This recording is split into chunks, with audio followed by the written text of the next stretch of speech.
So, Gal, can you introduce yourself? Oh, I didn't get ready for this question. So I'm Gal.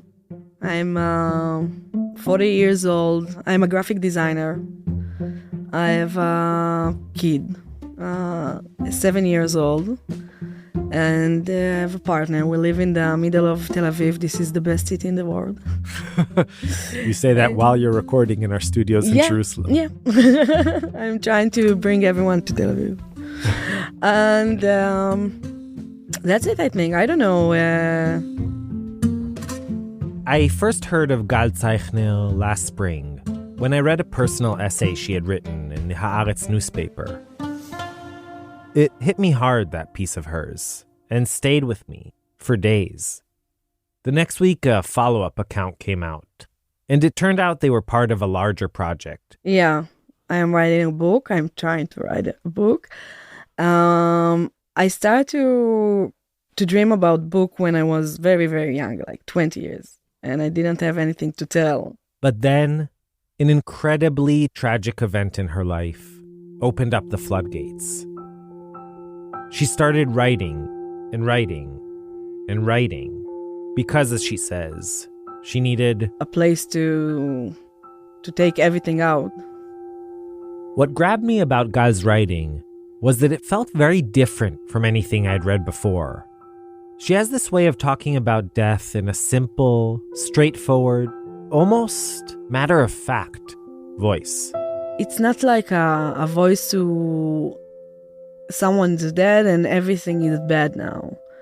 Like, I think I'm trying to show that there is a life after death and you keep going and you need to live because you don't have any other options.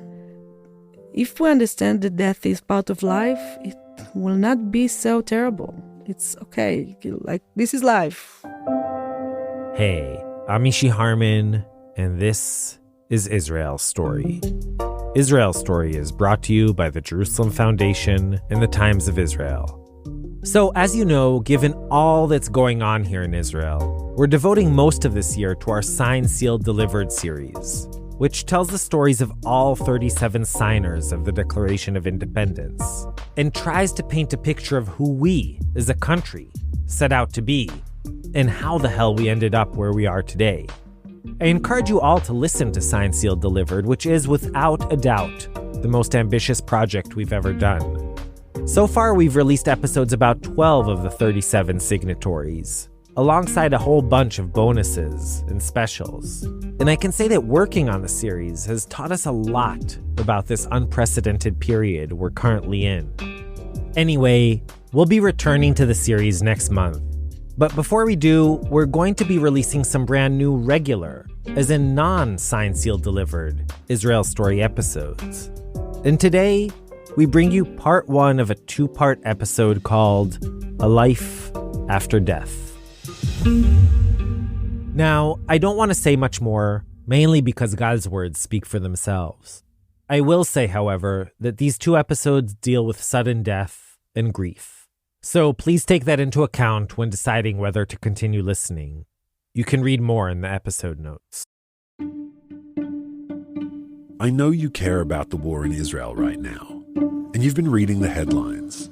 Massacre in Gaza, genocide perpetrated by Hamas. No, by Israel. But if you've been following long enough, you know one thing. This stuff seems complicated. And honestly, no one can really just pick a side or decide an opinion without really learning, without really knowing what you're talking about. And that's why I wanted to tell you about this podcast. Check out Unpacking Israeli History, now in its 6th season. They have episodes with topics ranging from what is Hamas anyway, to whether Israel should ransom captured soldiers, and the history of Israel and its disengagement from Gaza in 2005. Unpacking Israeli history cuts through the noise and helps you understand Israel's present through understanding Israel's history. So, educate yourself. Learn the history behind the headlines. Find Unpacking Israeli History wherever you listen to your podcasts.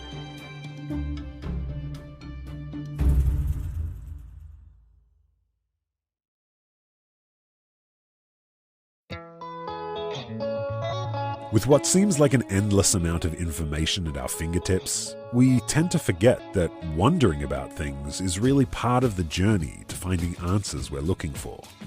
So, when it comes to the hot topics of Israel, Judaism, and Zionism, there's so much to wonder about right now that it's hard to know where to turn. Enter the latest weekly podcast from Unpacked, Wandering Jews with Michal and Noam.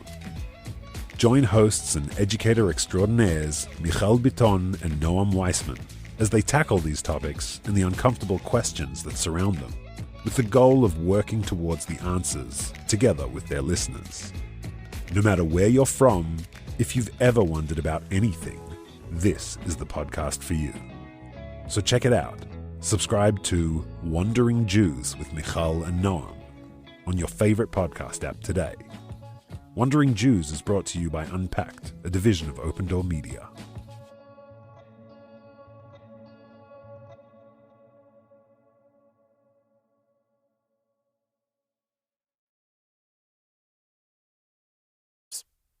Okay, with that, let's turn to Gal's story, read by actress Nicole Raviv. Act 1, The Day It Happened. It's early in the morning on a warm February day, and I wake up extremely excited. The PR campaign I've been working on for the last few months is finally about to see the light of day. And I think to myself, it's happening. It's actually happening. Everyone's going to know me and my little business. After dropping the kids off at kindergarten and going home for a quick shower, I step outside and, hauling a bag full of t-shirts, start walking down Dizengoff Street. I enter the shabby building at number 158, climb the stairs and knock on the door of a Pilates studio. They're my client. Someone opens and I see a bunch of women waiting just for me. Some of them are about to begin a workout, others are just hanging around chatting. They're all tall and athletic, all in latex.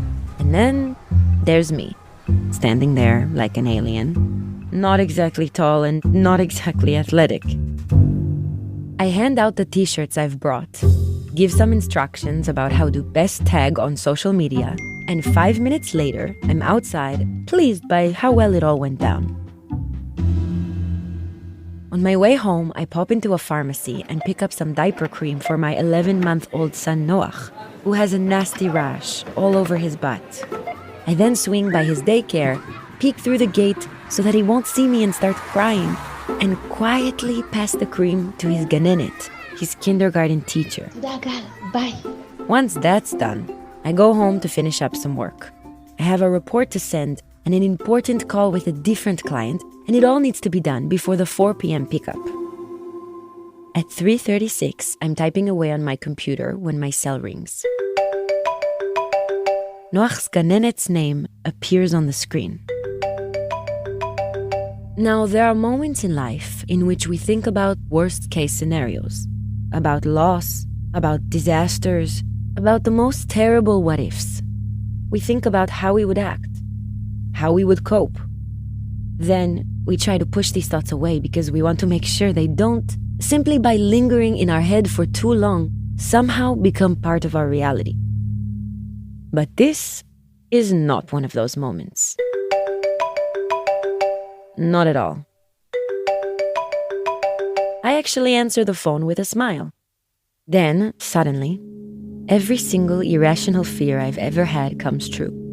A crying woman, her voice wailing with pain, says, "Gal, come quick. Noach isn't waking up." I've never been a particularly anxious mother. I still believe, that kids grow up no matter what. It's not that I'm neglectful. I simply do my very best with whatever's within my control, and know that the rest just isn't. Still, we spend our whole lives protecting our kids, following their every step.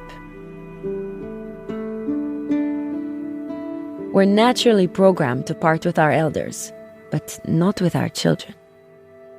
That thought is just too difficult to bear. Whenever even the slightest idea of something bad happening to them crosses our minds, We knock on wood, and we mumble things like tfu tfu tfu or chamsa chamsa chamsa. And then comes this phone call, a ring that, in one fell swoop, alters my life forever. I take off. No wallet, no keys. I run down the block to the daycare. I call Michael, my partner. No answer. I try his colleague. Nothing. I try Michael again. This time, he picks up. Noach isn't waking up, I scream, barely in control of my own breath. I arrive before the Magen David Adom ambulance, and even before the neighborhood paramedic. I dash into the classroom and see Noach, all limp, in his ganenet's arms. Her husband, the co-teacher, is ushering the other kids out into the yard. Their daughter is crying hysterically. I take my child from the ganenet's arms, and with 911 instructing me over the phone, lay him on a mat and start pressing down on his chest, not really believing it will help. His face is pale, his lips are blue. I know my efforts are futile, but I can't stop. Instead, I holler at the operator, "Where's the fucking ambulance?" A minute later, the paramedic shows up. I know him. He drives around the neighborhood in a small electric car with flashing lights. The paramedic realizes he can't help. A minute later, an ambulance arrives. EMTs jump out, push me aside, take Noach, and place defibrillator pads on his tiny little body. Shock after shock. Nothing. Another mom, a friend of mine, comes to pick up her son. She's known Noach since before he was born. I ask her to stay with me. I say, "My son is dead." Refusing to accept this as fact, she tells me to wait. What will remain of him? I wonder out loud. Michael arrives and helps direct additional EMTs into the gun. All I want is for him to come inside and be with me, but everything is happening so quickly. Noach is put in an ambulance, which speeds off towards Ichilov Hospital. We wait around for a taxi that seems to take forever to arrive. At 4 o'clock, the other parents all come to pick up their kids. When the cab finally arrives, Michael and I get in and say almost nothing. We sit in silence, our hands intertwined. At the hospital, we go to the pediatric ER. I'm the mom of the kid who just arrived in an ambulance, I say to the nurse at the reception desk. The kid who didn't wake up. "You can't go in," she replies coolly. "Please wait in the hallway." Michael and I stand in the narrow, empty corridor. There isn't so much as a chair. My body feels too heavy for my own legs, and I think I might collapse. I text my siblings. Noach's in the hospital. He didn't wake up from nap time. I tell Michael that I don't want him to live. No one can survive after so much time without a beating heart, without air. After long minutes of waiting around for someone to say it already, to release us from this horrific uncertainty, a doctor emerges from the ER. He tells us what I already know. Noach's dead. Michael and I don't say a thing. We don't cry. We're silent. I feel almost detached. All I want is to go home and hug David, my eldest, the child I still have. Noach is dead, but the wait isn't over. Since the death occurred at the daycare center, there needs to be an investigation, and we still have to hang around for a police officer to take our testimony. We wait for a very long time, maybe an hour, I'm not sure. I spend the time updating my siblings, who are already on their way down from the north. "Don't rush," I text. "He's dead." I ask my brother to take on the hardest assignment of his life, to tell our mother that her grandson is dead. At some point during the never-ending wait, I step outside. A stranger offers up a prayer of good health. Michael looks her in the eyes and says, "He's already dead." Having given our testimony, we leave the hospital, lost and empty-handed. I can't breathe. Can't keep the air in my lungs. We walk down David HaMelech Boulevard and stop to sit on a bench. A few minutes later, we get into a cab and pick up David, who is staying with one of my friends. When we get there, he races towards us and looks for his younger brother. "Where's Noach?" he asks. I wrap him tenderly in my arms and breathe him in. A single thought crosses my mind. How the hell do I explain to my son, not yet 3, that his brother is gone? We'll be right back. Hey, I'm Ryan Reynolds. Recently, I asked Mint Mobile's legal team if big wireless companies are allowed to raise prices due to inflation. They said yes. And then when I asked if raising prices technically violates those onerous 2-year contracts, they said, "What the f*** are you talking about, you insane Hollywood ass?"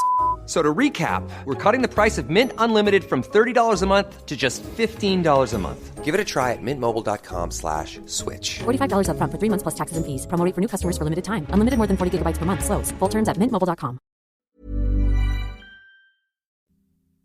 Okay, we're back.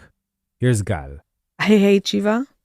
I didn't want to sit Shiva, but Michael have a big family, and we knew we have to do it because they will come anyway. But I tried to go out every time I could. When kid die, I don't know how it's in a different kind of death, but you need to tell all the story, how it happened and when and why, and so it's exhausting. Act 2, the morning after. Here, once again, is actress Nicole Raviv. The morning after, Michael and I wake up at 7:30. We still can't comprehend our new reality. I get into the shower, stand underneath the hot water, close my eyes, and wonder when I'll next have a moment to myself. Meanwhile, on the other side of the bathroom door, I can already hear the house filling up with people. It isn't even 8 a.m. I step out of the warm stream, dry myself, put on a pair of jeans and a black t-shirt, and know that it's going to be a long day. I wake up my son David, who's asleep in the boys' bedroom, which now, once again, is only his bedroom. I dress him, make him a sandwich, put on my sunglasses, and we set out towards his kindergarten. Michael comes with us too. He's no longer rushing out to get to the office. As the 3 of us walk together, I can tell which neighbors already know what happened. We pass by our local cafe. The owner notices us, stops his conversation mid-sentence, gets up, and hugs me. It's a long hug, and he doesn't say a thing. After he finally lets go, we continue walking towards the kindergarten and bump into all the other parents we see every morning. Only this time, the we is Michael, David, and me. There's no more Noach. At the last crosswalk before the kindergarten, we stand next to a mother pushing a stroller and biting her lip, holding back tears. She avoids eye contact. I don't know her. I don't know many of the people staring at us. What I do know is that the whole neighborhood now knows me. Inside the gan, parents hug me tight and cry. I don't cry. Definitely not in front of people. The Shiva is tortuous, an endless countdown. I hate each passing day and wait for it to be over, for life afterwards to start already. In the mornings, the 3 of us get up and walk to David's kindergarten. We're met with downcast glances. Different people mumble different things and offer up sorrowful looks. Some get up from their morning coffees just to hug me. I don't know most of them and don't really want to know them either. The 3rd day of the Shiva happens to be Purim. David dresses up as Fireman Sam and asks me to be a cheetah. I put on my cheetah onesie and sit with all the other parents on the tiny chairs at the kindergarten holiday party. I smile and sing songs and feel absolutely nothing. 3 moms on the opposite side of the circle can't bear to look at me. When it's finally done, I return to the shiva still wearing my onesie and don't change back into my mourner's clothes. I can tell that the visitors who enter the house are surprised to find a cheetah sitting on the couch. On the 5th day of the shiva, I call my manicurist and book an appointment, looking for an excuse to go outside and feel normal. The salon is empty, and the manicurist gives me a long hug. I realize it isn't empty by chance. On Sunday, when the shiva ends, I go to mail a bunch of packages to my clients. An acquaintance stops me outside the post office. "What are you doing here?" she asks. I tell her I have packages to send. "What?" She can't believe it. "You're already back at work?" And I think to myself, what else do I have to do? Sit at home and cry? I've decided not to stop. In fact, I've decided to do the opposite. That very day, I call my manager to tell her I'm back at work.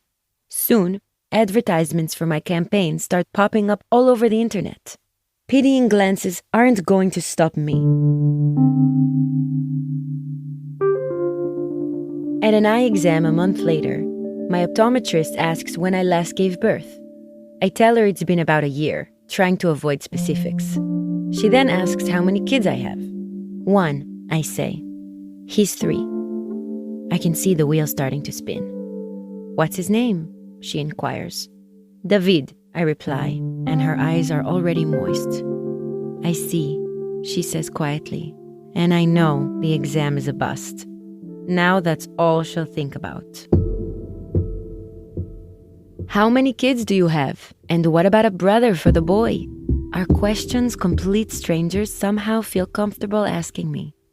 People let themselves enter my womb and my family. Everyone, the taxi driver, the nurse at the local health clinic, a dad at David's gun, a neighbor. Sometimes I answer and tell them my kid is dead. Usually they look stunned for a moment. Then they recover and say, "Have another kid. It'll dull the pain." All I want to do is shut them up. These people who think they know everything. Because I know this is a pain that can't just be dulled, and that their words are nothing but vapor. Empty phrases lobbed into the air. I try to make plans with a friend and learn that she'd rather not see me. At least not right now. She has an infant and doesn't want to hurt me. And I think, how can a baby hurt anyone? I don't say a thing, but understand that I've been marked. That people think that the angel of death and I are in cahoots. I've become a reminder that death is near, possibly right around the corner.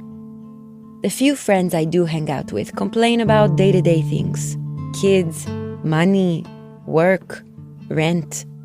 But then they'll stop and say things like, "But obviously nothing compares to what you're going through, of course." I stare at them in silence, pitying them for pitying me. That look, the one with the welled-up eyes, and all those questions. Where did it happen? And why? And was there an autopsy? And how am I doing? And how's our relationship holding up? What did we tell David? How did he take it? I find all of it a bit patronizing. Everyone, without hesitation, inserts themselves into my story, telling me how they would cope, what their survival strategy would be. And I stand there, forced to comfort each of them anew, to have the same conversation over and over again. I always smile. My smile is like a question mark echoing across their faces. It's as if they expect me to break down. But nothing will break me, not even a dead son. Fuck their pity. I'm a ninja. Nicole Raviv, reading Gal Zaychner's story.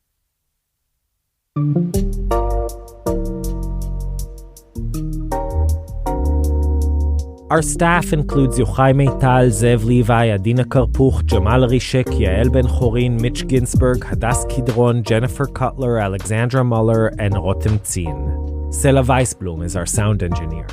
Ross Bordeaux and Gideon Bialkin are our production interns. Zev Levi scored and sound designed this episode, with music from Blue Dot Sessions. Thanks to Alma Elliott Hoffman and the rest of the team at Haaretz, where Gal's pieces were first published. Mitch Ginsberg translated them into English. You can catch up on all our past episodes on our site, israelstory.org, or by searching for Israel Story wherever you get your podcasts. You can and should also check out our home at timesofisrael.com/podcasts.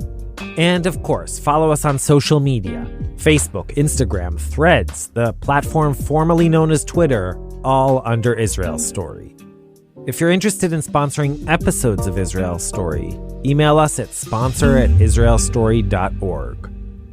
I'm Mishi Harman, and we'll be back next time with the second part of Gal Zaychner's story, which, if you think you know where it's going, well, think again. Till then, Shalom Shalom, and Yalla bye.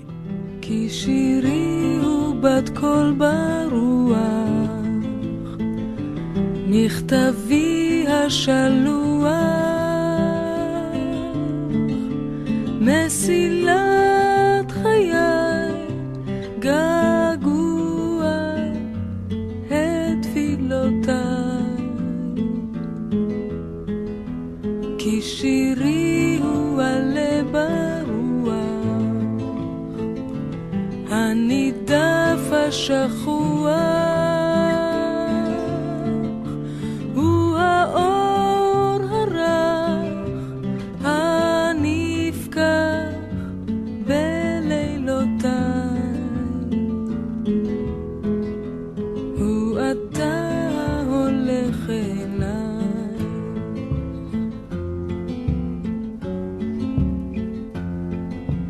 בנדודיי חולפות עליי תמונות ונשמות, ושמות שמות, אתה בא והולך אליי.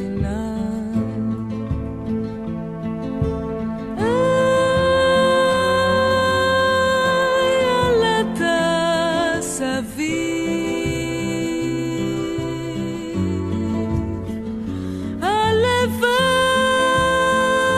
הלוואי שאתה מקשיב.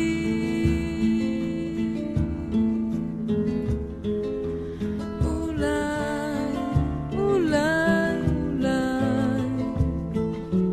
אתה בא והולך אליי.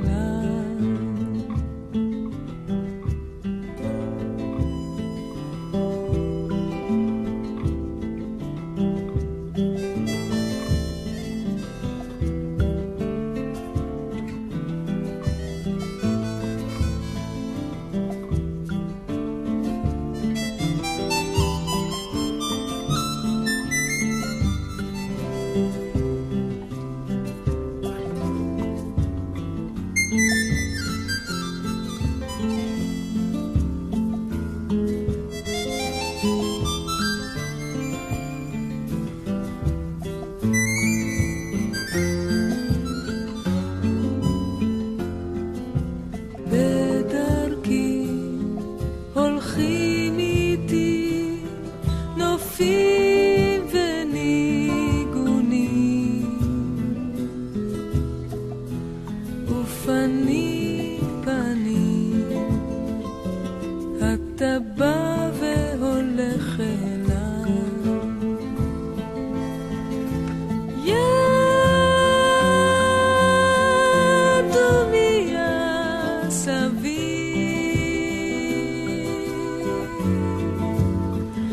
והיה אם אתה מקשיב.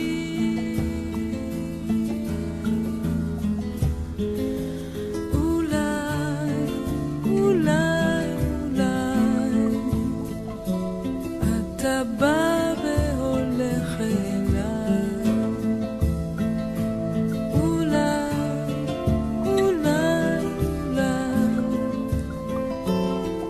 אתה בא והולך אליי.